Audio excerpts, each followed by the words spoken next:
Hello, everyone, and welcome to this very special edition of the Armstrong Williams Show, where our guest for the full hour is the director of the FBI, Kash Patel, who, under his leadership, the Bureau launched Operation Summer Heat with local and federal partners, targeting the most violent offenders in Chicago, St. Louis, Memphis, and New Orleans and beyond. And for viewers new to it, set the table for this operation. Operation Summer Heat was a 3-month surge by the FBI with our state and local partners. We started at the end of June and we just wrapped up at the end of September. And what we did was follow one theme: crushing violent crime, one of this administration's key priorities. And we went into every single field office we have, 55 field offices scattered across the country. And today we're going to unveil the results of Operation Summer Heat and what law enforcement can do when you let good cops be cops. You know, your critics say that Operation Summer Heat retasked the FBI towards street crime, well, at the expense of counterintelligence and domestic terrorism. Was this a surge or a pivot of priorities? It was a recognition of the explosion of violent crime while staying on mission to defend the homeland. As you walk around this building, you'll see the top 2 priorities of this Bureau is to defend the homeland and crush violent crime. We could do both of those things at the same time, and that's what we're doing. And for those that don't understand the numbers or want to attack you politically, let me just put these numbers in front of you. Counterintelligence arrests, year to date alone, 7-month period since I took over, counterintelligence arrests against the PRC, Iran, and the Russians are up 60%, 85%, and 35% respectively. That doesn't happen if you come off the counterintelligence mission in national security. 65, 35, and 85? That's correct. Wow. And those facts speak for themselves. And just to put an umbrella over it, Armstrong, this year alone, the FBI has had 24,000 arrests of violent offenders. 24,000 violent arrests. Year to date from last year, that is a 125% increase. They're up in arms over George Soros and Open Roads as to whether or not his Open Roads Foundation is supporting terrorist organizations that are anti-America and goes against the better interests of our nation. So organizations, I can't speak to that directly. George Soros. And because I can't comment on whether or not we have an actual investigation, but that's speaking to matters like Antifa, for example, right? And the new EO that the president signed and their designations giving us authorities that we never had. What we are able to do is the one thing I've done my entire career under investigations: follow the money. Serve legal process and follow the money. These groups just don't show up overnight. You don't have hundreds of people surround a courthouse overnight and then move down to LA and cause riots and then move halfway across the country and cause disruptions in Chicago and elsewhere. It is an organized effort that someone or some groups are paying for. And what I can tell the American people is we have open investigations on multiple groups and individuals funding these efforts. We have legal process that has already been executed. The search warrant results are coming in. But also remind the American people that they want, or not they, the American public, for the most part, understands that it takes time to develop these complicated investigations. But in the days of social media and the 24/7 news cycle, people want immediacy. And if you abide by that requirement, then you will fail in your investigative duties. What is the most significant counterintelligence threat facing our country domestically, in your opinion, right now, from what you see every day? The PRC. Explain. So the Chinese, and particularly the CCP, engage in the greatest level of espionage against the United States of America. And particularly troubling is how they acquire lands and real estate in and around military bases. Particularly troubling, as you have now know, is public Salt Typhoon and Volt Typhoon, where there's penetration of our telecommunication infrastructure. Particularly troubling is how the Chinese are going after our critical infrastructure systems, our water, our energy, and our electrical grid infrastructure systems. We know they've penetrated them.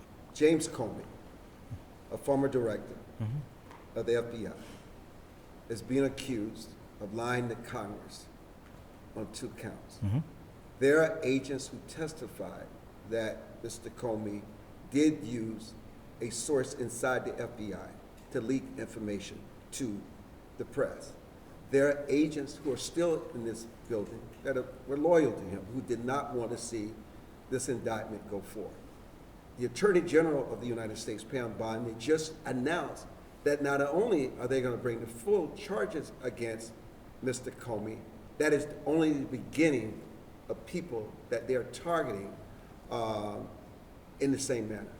Your thoughts of where you sit as the current FBI director, seeing one of your colleagues who also was the director of this place being indicted, and what does this mean going forward for the FBI in the Trump White House? This is the only thing we haven't talked about. It's the restoration of trust the American public has in the FBI. Don't take my statistics for it. You know it. It was cratering. It was at all-time lows over the prior two directors. The restoration of trust comes in my work with Congress, congressional oversight, production of documents, and transparency. That's a piece of it. That's a big piece of it. When we've produced 33,000 pages and the prior two directors only produced 4 and 13,000 respectively.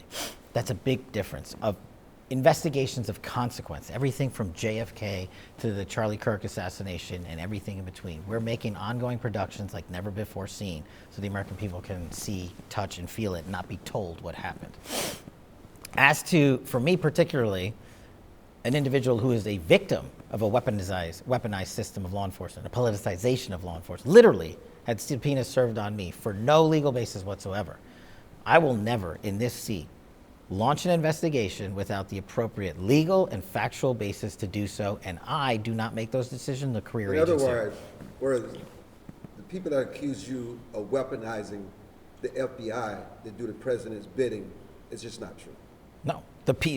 What America should do is look at the people that made those accusations and ask themselves the one simple question that the majority of the media doesn't want to face.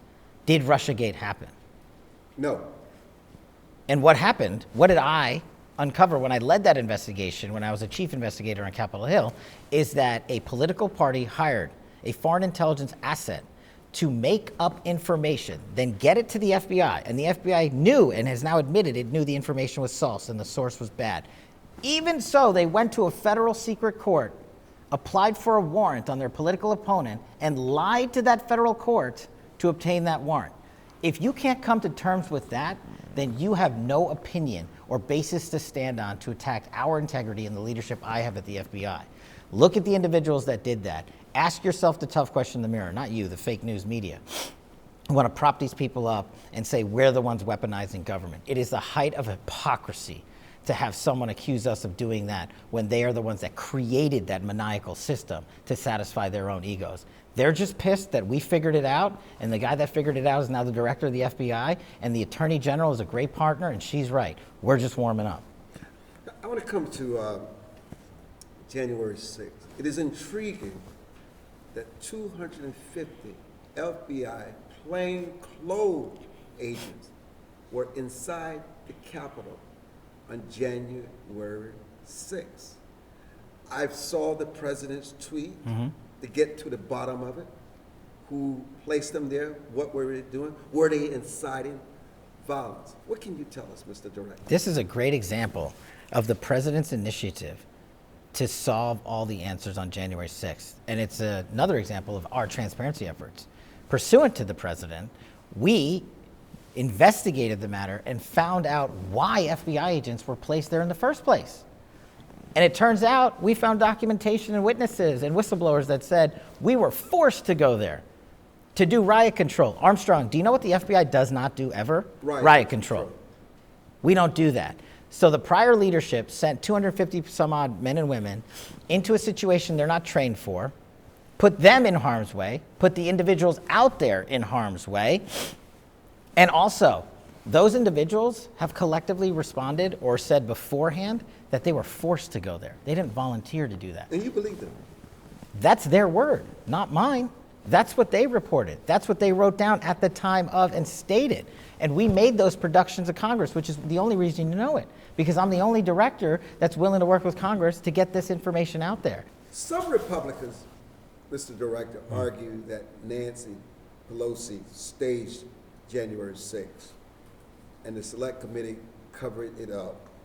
Based on what you personally know, what are the verifiable events in the lead ups? And do you, I know you don't speculate, you just deal with facts. I'm in a unique position. Remember, I was chief of staff for the Department of Defense on January 6th. We were responsible for the deployment of the National Guard.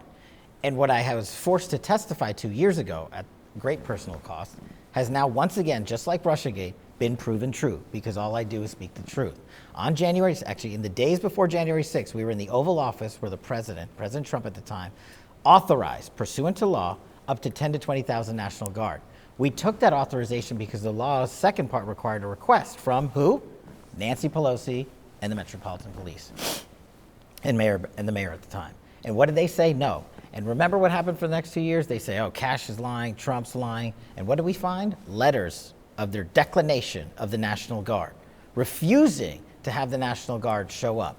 So all I can speak to is the facts, and the facts are those plus this. Nancy Pelosi and her team were busy filming a movie on January 6th while this so-called chaos around her was going down. If she had, just look at it this way, if she had said yes to the National Guard and we had 10,000 uniformed military officers establish a secure perimeter, do you think January 6th would have gone differently? President Trump saw and proactively acted, and Nancy Pelosi and the local government shut us down, and now that is abundantly clear. You know, you've advocated aggressive action against violent extremists. What's your red line, Mr. Director, that prevents the state from drifting into, let's say, policing ideology? Yeah. And also, give us a recent case where government crossed that line. So I'm so glad you brought this up, because I totally forgot about it. And it's one of the most important things we do. We call it nihilistic violent extremism. And the main network that does this is called 764. And what they do is they go online, and not just in America, this is a scattered group throughout the world that goes online and targets our youth. And what they literally do is cause and convince members of our youth to be radicalized. They cause them to self-inflict mutilation on themselves. And in some cases, they even cause the kids to kill themselves. And so what I ask state and local authorities across this country when I travel is, I need your help. We, the FBI, have a 300% increase this year alone in arrest for nihilistic violent extremism. Just us. But the recognition and the training we need to bring to the rest of the country is something that we are keenly focused on. But I don't think we missed the mark. I don't think folks overreach, at least for the FBI, in those disastrous situations where the parents aren't able to police where their kids are going out. You know, should the U.S. formally designate the domestic groups as terrorist organization? If not, what's, Mr. Director, the right to RICO, material support analogs, or case-by-case prosecutions that avoid criminalizing an ideology? Yes, I think Antifa, specifically speaking, as an example, we have to recognize these groups for what they are. If we as a society just allow these riots to continue, then we as a society are going to be engulfed by the criminal activity these people are doing. LA, you can't attack law enforcement. You can't throw rocks and boulders at law enforcement. You can't in DC assault law enforcement. In Portland, you can't set fire to a federal building and get away with it. How is that acceptable? And it's all being caused. It's not individual acts of violence. It is organized anarchy and chaos. And thanks to the president's initiatives, and when I was there in the Oval Office when he signed it, we are getting after the fight with more resources and tools that we've ever had. Mr. Director, Kash Patel, thank you so much for joining us. Armstrong, thanks for coming to HQ here.